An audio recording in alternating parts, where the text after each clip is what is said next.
He had an agreement that the cameras be quiet, and Bobby said they aren't quiet, and they disturb me. He claimed that the noise from the machines was so high that he couldn't, you see, he couldn't think or concentrate. I believe that, by the way. I think that he had hyperacusis, a medical condition characterized by excessive sensitivity to noise. Fisher said he would boycott the match until hidden movie cameras are removed from the playing hall. The promoters said the entire financial structure of the match depends on recording and exhibiting the play.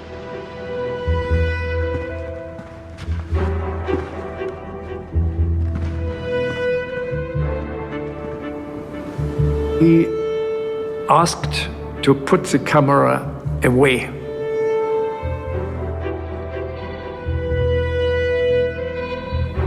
He wanted me to clear the cameras out of the hall. And I said no.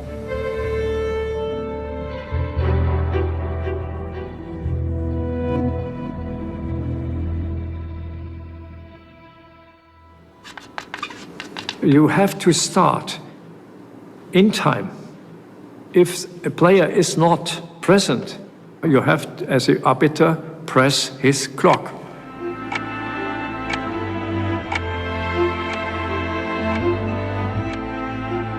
Fisher had been known to quit matches over trivia. So we were afraid that he would just, run back home and would be the end of it. Bobby did not show up. I had, as the arbiter, to forfeit him, and for a moment I thought, did I make the right decision? Was it fair? Was it correct? But it was necessary. There was no other way.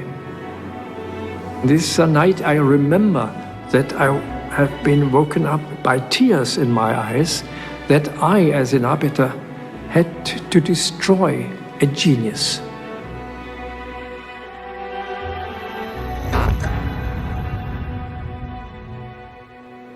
He was now trailing 2-0. It's very hard to make that up in a 24-game match. Half the world thought that's it. The match is over, he'll never come back. Why would he even bother trying, to come back from such a difficult situation?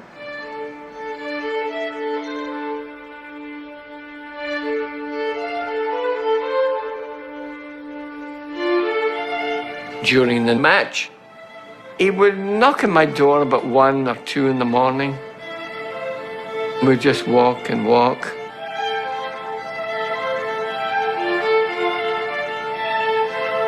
And we would sit and look at the animals.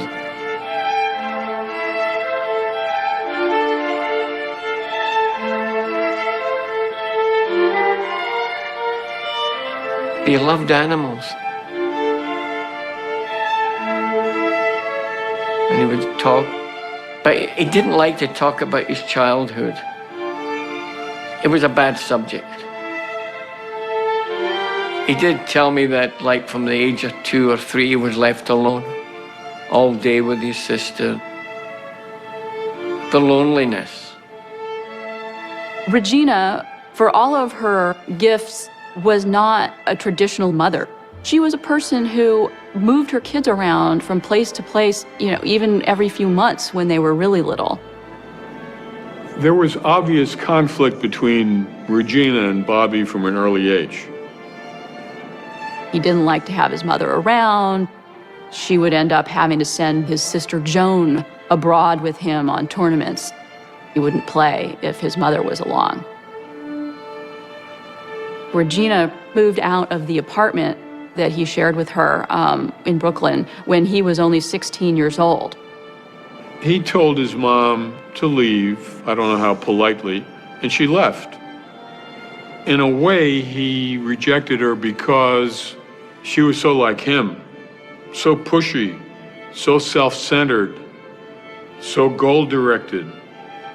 Maybe he was splitting off part of himself. In 1960, Regina went to Europe to get her MD degree, and Bobby would have still been living on Lincoln Place in Brooklyn then. I went to his apartment a couple of times, and it was roach-ridden. It was a walk-up tenement. He had chess books all over the place, and he was just in a complete state of disarray. The fact is, his mother left him. Think about yourself. If suddenly your father wasn't there and your mother disappeared, said goodbye, how'd you feel? What would have happened to you? Bobby is all chess. I don't play chess, and I don't pretend to speak for Bobby.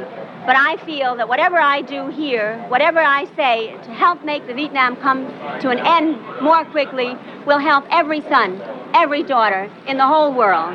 1, 2, 3, 4, sign the treaty, end the war. 1, 2, 3, 4, sign the treaty, end the war. 1, 2, 3, 4, sign the treaty, end the war. You're not going to believe this, Bill, but I'm inside of a wind tunnel about 12 feet away from where the players are playing. The problem, of course, is that Fischer has stated that he wants no noise, no disturbance whatsoever. Fischer said, well, I'll continue, but the third game has got to be away from the auditorium inside a sealed room. There's a little ping pong room in the back of the stage. And Spassky agreed.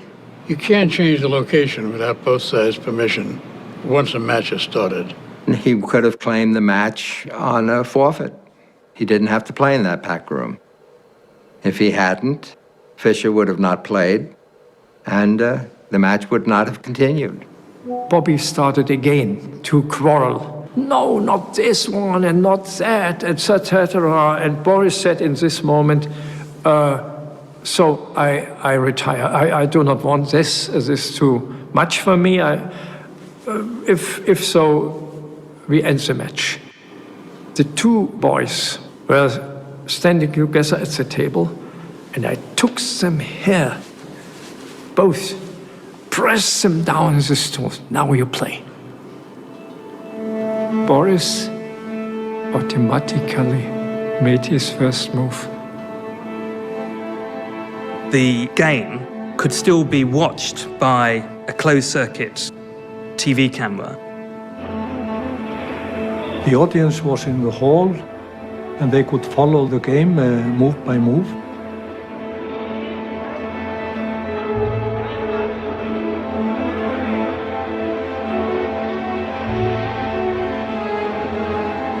In Game 3, Bobby played an opening, a defense he had never played before, the Benoni, which means son of sorrow.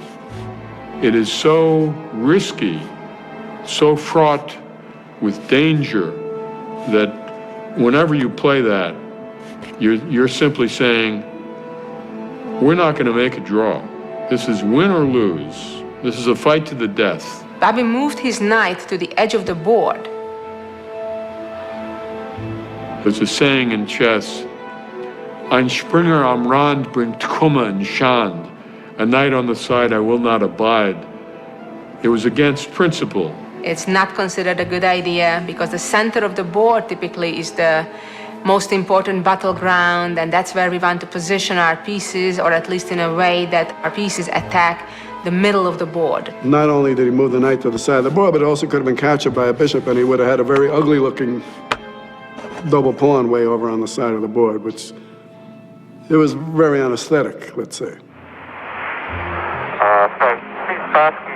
Spassky is literally sitting on the edge of his chair, which seems a little more relaxed than Spassky, but Spassky is very tense. More tense than you've seen him? Yes. I think he feels that he may be losing.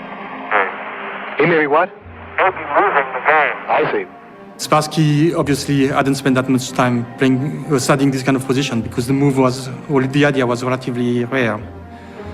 So that put already Spassky in a difficult psychological position. Spassky did not find the best continuation and was consistently outplayed until Fischer won his first game of his life against Spassky. He was on the scoreboard.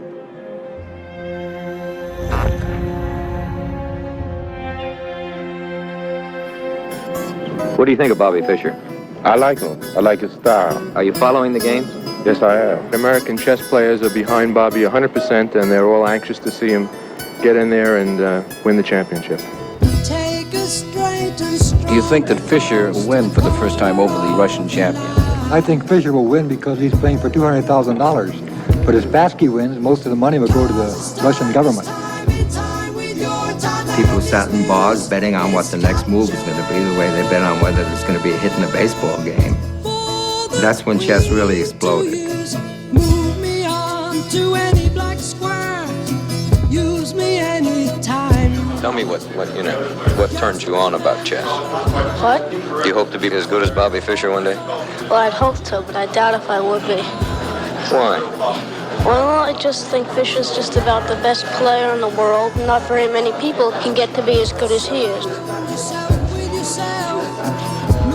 We're watching the looming presence of Boris Spassky and Bobby Fischer, as sketched by Leroy Neiman, noted artist and a familiar face to Wide World. Leroy is here with me at the Wide World studio in New York, and he's going to be sharing some of his artistic impressions with us in just a minute. Larry, I thought going up there to that chess match would be like watching the grass grow, but it was far more exciting than I ever expected it to be. Well, I thought it was pretty exciting, too. Right. It was just like the Ali Fraser fight all over again. This is Bobby Fischer leaving the hotel for the fight like a matador leaving the Palace Hotel in Madrid. On stage, the tension is developing. It's a real prize fight. That's when he's a fighter. And this right hand is like it struck and drew blood on Spassky.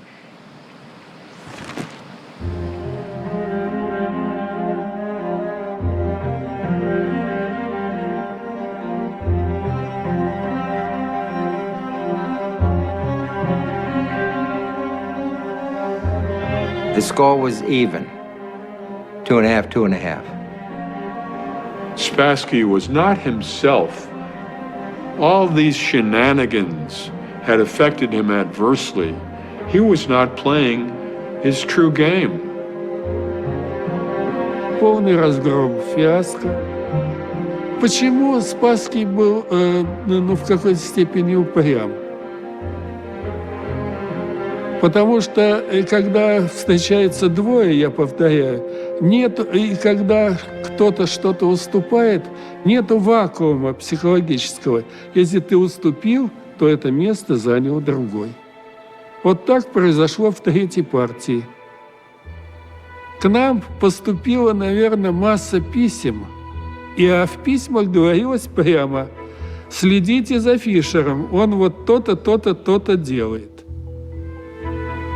They believed that the chairs had been wired and the lighting fixture to destabilize Boris's concentration.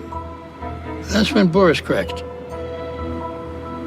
Spassky complained that there was some radiation which was affecting him. During the match, I felt myself quite unusually, like before. So that was a reason to be for myself. I'm not suspicious man, to become suspicious.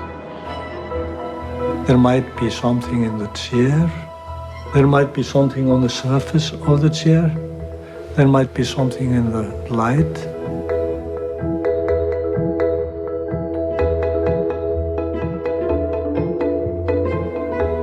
They inspected the chairs and the lights to see whether the Americans were up to some kind of hanky-panky. They found 2 dead flies, and that was it.